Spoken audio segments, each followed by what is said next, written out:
नमस्कार, स्वागत है आपका न्यूज बाइस्कोप में। झारखंड में जिस चीज का इंतजार था अब वो नाम सामने आ गए हैं। जी हां, बात कर रहे हैं हम घाटशिला उपचुनाव की। यहां पर इंतजार था सभी को कि आखिर प्रत्याशी कौन होगा। कई नाम सामने आ रहे थे, खासकर जेएमए पर नजर टिकी हुई थी क्योंकि विक्टर सोरेन और दिवंगत रामदास सोरेन की पत्नी, उनके बेटे सोमेश सोरेन, ये तीन नाम सामने आ रहे थे। लेकिन अब मुहर लग गई है सोमेश सोरेन पर ही। अब सोमेश सोरेन यहां से उम्मीदवार होंगे तो उधर बीजेपी ने भी अपने कैंडिडेट क्लियर कर दिए हैं। बाबूलाल सोरेन होंगे घाटशिला से बीजेपी के उम्मीदवार। अब नजर टिकी है कि जेएलकेएम से यहां कैंडिडेट कौन होगा। तो बहुत दिलचस्प मुकाबला घाटशिला उपचुनाव में देखने को मिलेगा। हमारे साथ सहयोगी करिश्मा और वरिष्ठ सहयोगी राकेश रंजन स्टूडियो से जुड़े हुए।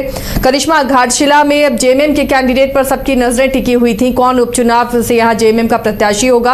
अब तस्वीर साफ, मुकाबला कैसा दिखता है? जी आसिया, देखिए लगातार ये भी कहा जा रहा था कि कई ऐसे प्रत्याशी हो जो है वो इच्छा जाहिर कर रहे हैं, कई ऐसे कैंडिडेट हैं जो चाहते हैं कि वहां से चुनाव लड़े। लेकिन इस बीच आपने देखा कि विक्टर सोरेन की एंट्री होती है और विक्टर सोरेन की तरफ से ये कहा जाता है कि अगर झारखंड मुक्ति मोर्चा की तरफ से प्रत्याशी सोमेश सोरेन होंगे तो वो ज्यादा एफर्ट नहीं लगाएंगे, उनके साथ नहीं रहेंगे, समर्थन जो है उनका नहीं रहेगा। लेकिन उन्होंने एक बात का जिक्र किया था कि अगर दिवंगत रामदास सोरेन की धर्मपत्नी सूरज देवी अगर वहां से चुनाव लड़ती हैं तो वो इनके साथ रहेंगे। तो उसके बाद से संशय बरकरार था कि आखिर झारखंड मुक्ति मोर्चा की तरफ से टिकट किसको मिलेगा, चुनावी मैदान में कौन उतरेंगे। तो देखिए, आज कार्य समिति की बैठक थी झारखंड मुक्ति मोर्चा का, और कल जब कैबिनेट की बैठक थी तब हमने मुख्यमंत्री हेमंत सोरेन से जरूर ये सवाल पूछा था आसिया कि आखिर प्रत्याशी की घोषणा कब होगी, आखिर प्रत्याशी कौन होगा। तो उनका कहना था कि सभी लोगों को पता है कि आखिर घाटशिला के चुनावी मैदान में कौन उतरने वाला है। लेकिन देखिए, आज जब कार्य समिति की बैठक रखी गई थी तो तीन नाम जरूर सामने आ रहा था आसिया। एक विक्टर सोरेन जो दिवंगत रामदास सोरेन के भतीजे हैं, दूसरे सूरजमणि देवी जो दिवंगत रामदास सोरेन की धर्मपत्नी है, और तीसरा जो नाम आ रहा था वो दिवंगत रामदास सोरेन के जो पुत्र है सोमेश सोरेन। तो ऐसे में ये कहा जा रहा था कि झारखंड मुक्ति मोर्चा जो है वो लगातार इस चीजों को लेकर बैठक जो इससे पहले से भी कर रहा है। तो ऐसे में सोमेश सोरेन को आगे रखा गया आसिया, वो चुनावी मैदान में उतरेंगे।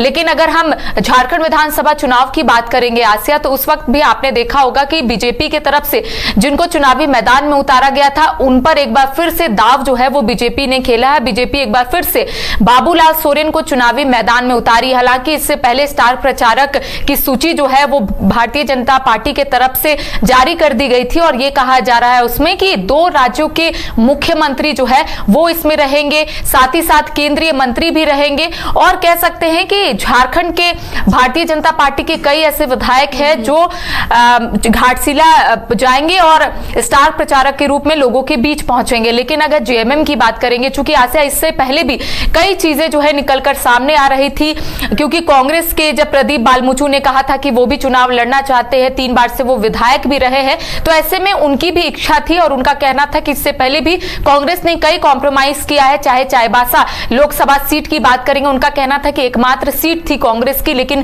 कांग्रेस ने इसे झारखंड मुक्ति मोर्चा को दिया है। तो एक बार झारखंड मुक्ति मोर्चा कांग्रेस के लिए क्यों नहीं कॉम्प्रोमाइज करना चाहता। हालांकि जब उन्होंने ये बयान दिया था उसके बाद खुद झारखंड प्रभारी के राजू ने स्पष्ट तौर पर यही कहा था आसिया कि एक सहमति बनी है और जेएमएम के ही कैंडिडेट चुनावी मैदान में उतरेंगे, यानी कि महागठबंधन से जेएमएम के जो कैंडिडेट है वो अपनी किस्मत आजमाएंगे। और देखिए, अब सोमेश सोरेन पर दाव जो है वो झारखंड मुक्ति मोर्चा ने खेला है। चूंकि झारखंड विधानसभा की बात करेंगे तो दिवंगत रामदास सोरेन को 98,000 वोट मिले थे आसिया। तो ऐसे में झारखंड मुक्ति मोर्चा ये कोशिश करेगा कि ज्यादा से ज्यादा वोट मिले, और इसके साथ ही स्टार प्रचारक की फिलहाल सूची अभी तक झारखंड मुक्ति मोर्चा ने कह सकते हैं कि लोगों के सामने नहीं लाया है। लेकिन कल जिस तरीके से मुख्यमंत्री हेमंत सोरेन ने कहा है कि जिसकी जितनी संसाधन होती है लोग उतना काम करते हैं। चूंकि जब हमने उनसे पूछा था कि बीजेपी के तरफ से स्टार प्रचारक की सूची जो है वो जारी कर दी गई है, 2 मुख्यमंत्री उतरेंगे चुनावी मैदान में, कई केंद्रीय मंत्री जो है वो भी जाएंगे, और बीजेपी के जो दिग्गज नेता है उन्हें भी वहां पर रखा गया है। तो उनका कहना था कि जितना जिसका संसाधन होगा उतना ही वो लोग करेंगे। साथ ही उनका यही कहना था कि चूहा कभी हाथी नहीं बन सकता है और हाथी कभी चूहा नहीं बन सकता है। लेकिन अगर हम चुनाव को देखें आसिया, तो काफी दिलचस्प होने वाला है। जेएलकेएम की तरफ से 13 तारीख को ही तोपचाची में एक बड़ी बैठक रखी गई थी। हालांकि अभी तक प्रत्याशी की नाम की घोषणा नहीं हुई है, लेकिन इस बार भी अगर हम जेएलकेएम को देखें आसिया, तो पिछले बार 8,000 वोट ही जो है उनके प्रत्याशी ला पाए थे। तो इस बार जेएलकेएम की तरफ से कोशिश की जाएगी कि कोई ऐसे कैंडिडेट हो, कोई ऐसे स्ट्रॉन्ग कैंडिडेट हो जो चुनावी मैदान में उतरे और ज्यादा से ज्यादा वोट जो है वो अपने तरफ वो अट्रैक्ट करे। तो ऐसे में देखिए एक त्रिकोणीय मुकाबला जो है वहां देखा जा रहा है। इसके साथ ही सबसे बड़ा सवाल है आसिया कि प्रदीप बालमुचु क्या चुनाव लड़ रहे हैं या फिर नहीं लड़ रहे हैं, क्योंकि उसके बाद उनका जो बयान है अब तक लोगों के बीच नहीं आया है। जी चलिए, तो ये रहा घाटशिला में किस तरह से चुनावी मैदान अब सजेगा, ये तस्वीर सामने आ रही है। रंजन जी, घाटशिला उपचुनाव बहुत दिलचस्प है। कहा जाता है जो सत्ताधारी पार्टी होती है अगर वो उपचुनाव में शामिल होती है तो कहीं ना कहीं उसका लिटमस टेस्ट या सरकार के लिए भी होता है। तो कैसा मुकाबला आपकी नज़र में दिख रहा है? समीकरण क्या कहते हैं इस सीट के? देखिए, अगर आप घाटशिला में जो बाई इलेक्शन हो रहा है उसको देखें और आमतौर पर जब आप बाई इलेक्शन के रिजल्ट को देखिए तो आपको ये चीज़ें दिखती हैं कि अगर किन्हीं के निधन के बाद उस सीट पर चुनाव हो रहा होता है तो ज़्यादातर अवसर पर एक सिंपैथी वोट जो है उस पार्टी को मिलता है, और ख़ास करके अगर उसी परिवार से प्रत्याशी हो तो। हालांकि ऐसे भी उदाहरण हैं कि ऐसी स्थिति में भी हार का सामना करना पड़ा है, लेकिन जब आप परसेंटेज की बात कीजिएगा तो ये हाई परसेंटेज है कि अगर किन्हीं का निधन हुआ और उनकी जगह उनके परिवार से कोई प्रत्याशी है तो आमतौर पर परिणाम जो है उनके पक्ष में आ जाता है। लेकिन अगर आप घाटशिला में जो उपचुनाव हो रहा है उसको देखें, राज्य के लिहाज से बेहद महत्वपूर्ण चुनाव है, क्योंकि जो ये पहला आप कह सकते हैं कि जब दूसरी बार हेमंत सोरेन की सरकार बनी है तो ये पहला टेस्ट हो रहा है। इसको आप लिटमस टेस्ट भी कह सकते हैं कि जो पिछले समय में जब 2024 में ये सरकार बनी, अब जो 7-8-9 महीने हो गए हैं, उसके बाद जो है इस सरकार ने कैसा काम किया, तो पहली बार जनता के बीच जाना है सरकार को, इसलिए एक चुनौती भी है। और जहां तक बीजेपी और एनडीए की बात है, पूरे एकता के साथ चुनाव लड़ने की बात उधर से आई है और उनका कहना है कि वो जो हैं इस चुनाव में कोई कोर कसर नहीं छोड़ेंगे। चंपाई सोरेन ने खुद कमान संभाल ली है अपने बेटे के लिए। और जो एक चीज घाटशिला विधानसभा क्षेत्र में आप देखें और इसके समीकरण की बात करें तो आपको दिखेगा कि यह अनुसूचित जनजाति आरक्षित सीट है और यहां पर जो ट्राइबल वोटर्स हैं वो 48.29% हैं, और इसके अलावा अनुसूचित जाति के वोटर्स जो हैं वो 5.32% वोटर्स हैं। तो जब आप एससी और एसटी को ही अगर आप देखिए तो ये ऑलमोस्ट जो है 54% के आसपास जो है वो दिखता है। वैसे अगर झारखंड में हम बात करें तो जो जेएमएम का एक जीत का फार्मूला है वो आम का फार्मूला है, मतलब आदिवासी प्लस मुस्लिम। अगर उस लिहाज से देखें तो यहां पर मुस्लिम वोटर्स 8.9% हैं, तो एक आम का जो कॉम्बिनेशन बनता है वो 57 से 58% बनता है। और इसमें बड़ा चंक अगर जेएमएम के पास आता है तो उसके लिए रास्ता जो है वो आसान हो सकता है, जैसा कि 2024 के चुनाव में हुआ, और तब जो है जेएमएम को 51.5% वोट आए थे और दिवंगत रामदास सोरेन तब 22,446 वोटों से चुनाव जीते थे। लेकिन अगर आप घाटशिला में देखें तो आमतौर पर ट्रायंगुलर फाइट्स ही हुआ करती हैं। ये 2024 के चुनाव को छोड़ दें अगर तो, हालांकि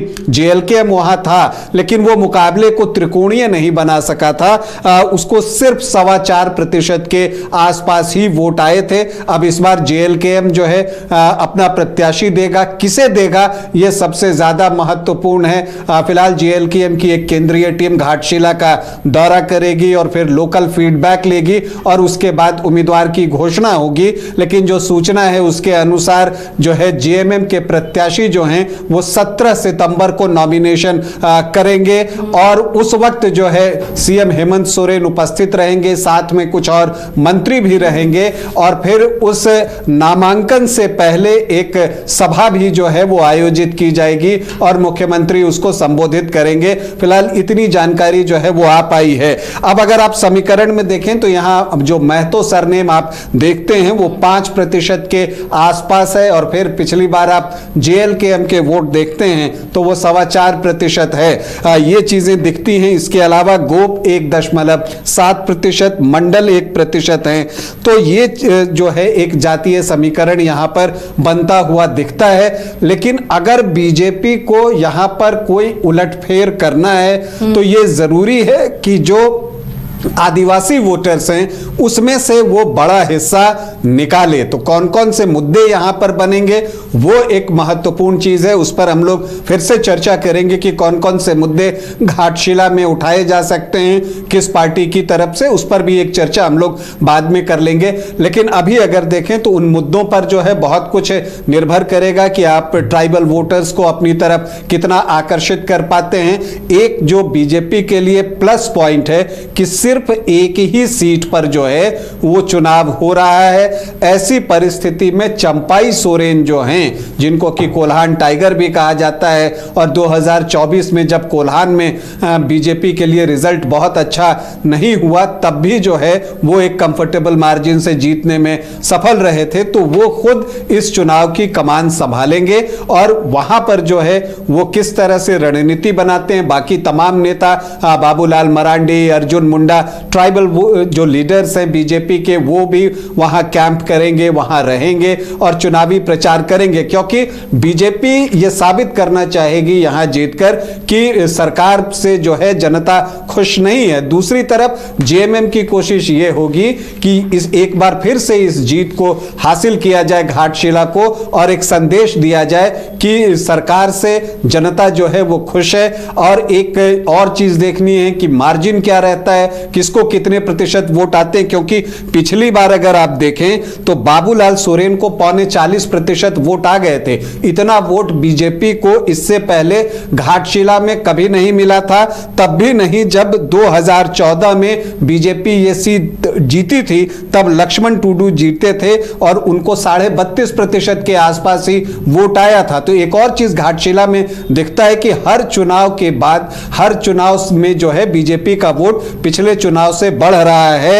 ये चीजें जो है अगर आप देखें तो वो आपको 2005 से दिखाई देंगी, जब झारखंड बनने के बाद यहां पहला चुनाव हुआ था तो 17.5% वोट था, और फिर वो 22.5, फिर 32.5, फिर 33.5, और पिछले चुनाव में वो जो है 40.5% के आसपास पहुंचा। तो क्या इसे बढ़ाकर जो बीजेपी है वो 48-49% के पास ले जाने में कामयाब होगी? ये एक बड़ा चैलेंज है, क्योंकि 8 से 10% वोट बीजेपी को चाहिए अगर वो इस मुकाबले को रोचक बनाना चाहता है। क्योंकि यहां पर पिछली बार भी बाइपोलर इलेक्शन हुआ। अब इसमें यह देखना होगा, प्रदीप बालमुचु का एंगल जो है वो अभी भी बना हुआ है, उस बारे में क्या क्लैरिटी आती है। खैर, जब नॉमिनेशन समाप्त होगा तब तक सब कुछ स्पष्ट हो जाएगा। लेकिन यह भी देखना होगा कि जेएलकेएम के प्रत्याशी कितना डेंट मार पाते हैं और किसे डेंट मार पाते हैं।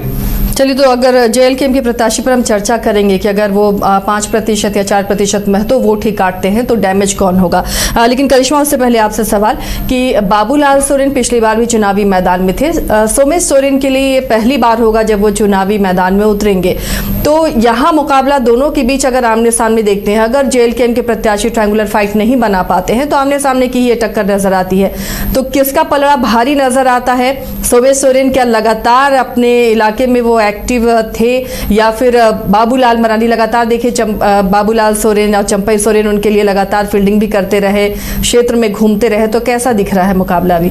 जी आसिया, देखिए झारखंड के पूर्व मुख्यमंत्री चंपई सोरेन के साथ उनके जो बेटे हैं बाबूलाल सोरेन, वो क्षेत्र का जरूर भ्रमण कर रहे हैं और लगातार एक्स पर पोस्ट भी कर रहे हैं और वहां की वर्तमान स्थिति से लोगों को अवगत भी करा रहे। साथ ही उन्होंने ये भी कहा था कि कई मुद्दे जो है उसे उठाने हैं, जनता के बीच में लेकर जाना है, और जो समस्या है वो लगातार वो उठा रहे हैं और उसका निदान भी कर रहे हैं। लेकिन दूसरी ओर अगर हम बात करेंगे सोमेश सोरेन की आसिया, तो उनका स्पष्ट तौर पर यही कहना था। हाल ही के दिनों में आपने देखा होगा कि जेएमएम की एक बैठक जो है वो वहां पर रखी गई थी, जिला अध्यक्ष वहां पर मौजूद थे और उन्होंने एक बात का जिक्र किया था। उनका कहना था कि वो बाबा को बहुत नजदीकी से देखे हैं और बाबा लगातार जो मुद्दा उठाते थे उनको वो ज्यादा प्रेरित करते थे, क्योंकि उनका कहना था कि क्षेत्र की जो समस्या है वो उन्हें लाइटली नहीं लेते थे, लोगों के बीच जाते थे और उनसे ये जानने और समझने की कोशिश करते थे कि आखिर घाटशिला की जनता चाहती क्या है। साथ ही उनका यही कहना था कि दिवंगत रामदास सोरेन ने बहुत बड़ा बड़ा सपना देखा था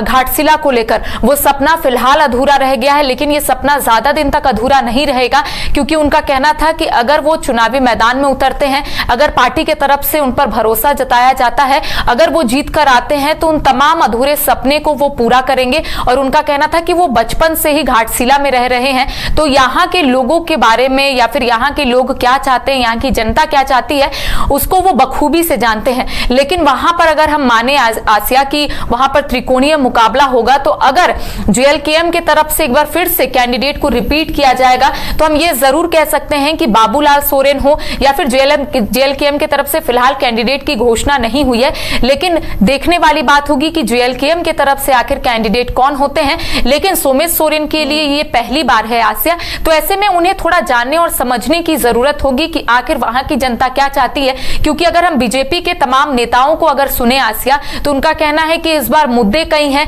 चाहे उनका कहना था कि बांग्लादेशी घुसपैठियों का मुद्दा हो या फिर झारखंड सरकार किस तरीके से कार्य कर रही है, झारखंड सरकार की जो योजना है वो जन जन तक नहीं पहुंच रही है, इन तमाम मुद्दों को लेकर बीजेपी के जो कैंडिडेट है बाबूलाल सोरेन वो जरूर चुनावी मैदान में उतर रहे हैं। लेकिन दूसरी ओर सभी की निगाहें टिकी हुई है कि आखिर सोमेश सोरेन कौन कौन से मुद्दे के साथ जनता के बीच में उतरेंगे, क्योंकि अगर 2014 के बाद हम देखें, क्योंकि आखिरी बार भारतीय जनता पार्टी ने 2014 में ही घाटशिला में जीत हासिल की थी, उसके बाद दिवंगत रामदास सोरेन का भी कई बार आपने इंटरव्यू भी देखा होगा आसिया, हमने भी कई बार इंटरव्यू उनका लिया था, तो उनका यही कहना था कि घाटशिला के जो लोग चाहते हैं उसी अनुसार वहां पर काम हो रहा है, चाहे कॉलेज से रिलेटेड हो, शिक्षा व्यवस्था का उनका कहना था कि शिक्षा व्यवस्था में उतनी बेहतरीन तरीके से, क्योंकि लगातार सवाल उठ रहे थे कि शिक्षा व्यवस्था ठीक नहीं है, वहां का जो सामुदायिक केंद्र है वहां पर भी जो डॉक्टर्स है वो नहीं आते हैं, अगर कॉलेज है तो शिक्षक नहीं है, तो उनका कहना था कि धीरे धीरे चीजों को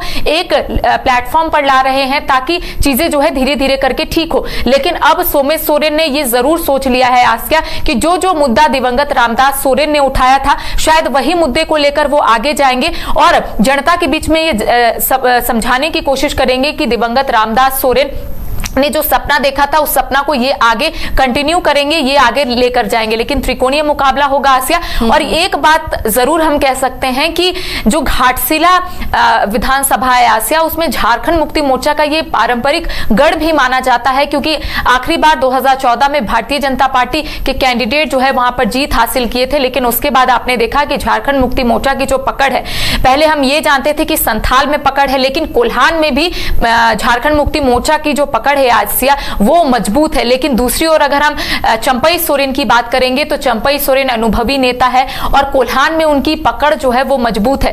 झारखंड विधानसभा में भी आपने देखा होगा कि जब बाबूलाल सोरेन चुनावी मैदान में उतरे थे तो 75,000 वोट उन्हें जरूर मिले थे, लेकिन इस बार भारतीय जनता पार्टी की तरफ से भी कोशिश की जाएगी कि बाबूलाल सोरेन चुनावी मैदान में उतर रहे हैं तो ज्यादा से ज्यादा उन्हें वोट मिले। इसके साथ ही सोमेश सोरेन ने भी रणनीति जो है वो बना ली होगी आसिया कि आखिर कौन कौन से मुद्दे के साथ जनता के बीच में जाना है। लेकिन जेएलकेएम की तरफ से फिलहाल कैंडिडेट की घोषणा नहीं हुई है। 17 तारीख को जेएलकेएम की बात आपने की है, कर दिया आसिया जी। घाटशिला से ये अभी एक भारतीय जनता पार्टी की केंद्रीय चुनाव समिति ने विभिन्न राज्यों में होने वाले विधानसभा उपचुनाव 2025 हेतु नामों पर अपनी स्वीकृति प्रदान की है। उसमें जम्मू कश्मीर, झारखंड, उड़ीसा और तेलंगाना के प्रत्याशियों के नाम हैं। यहाँ झारखंड में घाटशिला में श्री बाबूलाल सोरेन का नाम जो है वो लिखा हुआ है, तो इसका मतलब अब ये स्पष्ट हो गया है कि बीजेपी से जो है वो कैंडिडेट बाबूलाल सोरेन ही होंगे। बता दिया था रंजन जी, जेएलकेएम की बात करिश्मा ने की है, तो एक देखिए बड़ा आंदोलन राज्य में चला, कुर्मी आंदोलन, एसटी में शामिल करने की वो मांग कर रहे हैं और इसके बाद से कुर्मी और आदिवासी दोनों अलग अलग आंदोलन करते दिख रहे हैं एक दूसरे के खिलाफ। कुर्मी एसटी में शामिल होने की मांग कर रहे हैं तो आदिवासी इसका विरोध कर रहे हैं। इन सब के बीच ये रिजर्व सीट है, यहाँ पर जेएलकेएम के प्रत्याशी को कितनी मुश्किल मुश्किल होगी वोट अपनी तरफ शिफ्ट करने में? देखिए, अगर आप पिछली बार भी देखें तो जेएलकेएम प्रत्याशी को वोट सिर्फ 4.25% ही आए थे। तो जैसा मैंने आपको कहा कि ट्राइबल वोटर्स में चाहे जेएलकेएम हो या बीजेपी, वो कितना पेनिट्रेट कर पाता है, वहां से कितने वोट अपनी तरफ ला पाता है, ये महत्वपूर्ण है। क्योंकि अगर आप देखें तो जेएमएम और बीजेपी के वोट में जो 2024 में फर्क था वो लगभग 12.25% का वोट था। तो अगर बीजेपी जो है वो जेएमएम के कोटे से 7% वोट भी या 6% वोट भी अपने पाले में कर लेता है, तब जो है परिणाम बदल सकता है। लेकिन जेएलकेएम कितना डेंट करता है और किसको करता है, इस पर भी बहुत कुछ निर्भर करेगा। और इसीलिए मैं बार बार कह रहा हूं कि जेएलकेएम के प्रत्याशी पर बहुत कुछ निर्भर होगा। क्योंकि एक जो एग्जाम्पल हमारे सामने 2019 का है, जब आजसू से प्रदीप बालमुचु चुनावी मैदान में उतरे थे तो उनको 19.25% वोट आ गए थे, और तब रामदास सोरेन का वोट जो है वो 37.36% पर आ गया था। तो इसका मतलब यह है, और बीजेपी का 33.41, तो जो वोट आप 2024 में देख रहे हैं उससे अगर आप घटाएं तो वो वोट जो है प्रदीप बालमुचु के पास था। तो ये इसलिए मैं बार बार कह रहा हूं कि जेएलकेएम कितना सशक्त उम्मीदवार उतारता है उस पर भी जो है चुनावी परिणाम बहुत कुछ निर्भर करेगा। मुद्दे जो हैं, जो आपने अभी बताए कि जो कुर्मी जाति है जो कि एसटी में शामिल होना चाहती है और उसको लेकर जो कुछ भी अभी चल रहा है राज्य में, वो एक मुद्दा होगा। इसके अलावा भी कुछ मुद्दा जो है वो उठाए जाएंगे, कुछ संथाल का मुद्दा भी यहाँ पर जो है उठेगा, वो बातें भी होगी। सूर्य कुमार हांसदा के बारे में भी चर्चा जो है वो होंगी। तो बहुत सारे मुद्दे यहाँ पर हैं, क्योंकि ये चुनाव है और यहाँ पर जो भी पार्टी है वो कोई भी प्रयास वोट हासिल करने के लिए न करे, ऐसा हो ही नहीं सकता। तो एक दिलचस्प मुकाबला घाटशिला में होगा। अब इसमें कौन अपनी बातों से जनता को ज्यादा कन्विंस कर पाता है, उस पर ही परिणाम जो है वो निर्भर करेगा। चलिए, तो घाटशिला उपचुनाव की जंग बेहद दिलचस्प होने जा रही है। अब इंतजार हो रहा है कि जेएलकेएम अपने कौन से प्रत्याशी को यहां से चुनावी मैदान में उतारता है। बीजेपी ने बाबूलाल सोरेन को कंफर्म किया है, तो वहीं जेएमएम की तरफ से सोमेश सोरेन चुनावी मैदान में है। बहुत दिलचस्प ये उपचुनाव होगा और इससे जुड़ी हुई लगातार खबरें आप तक पहुंचाते रहेंगे।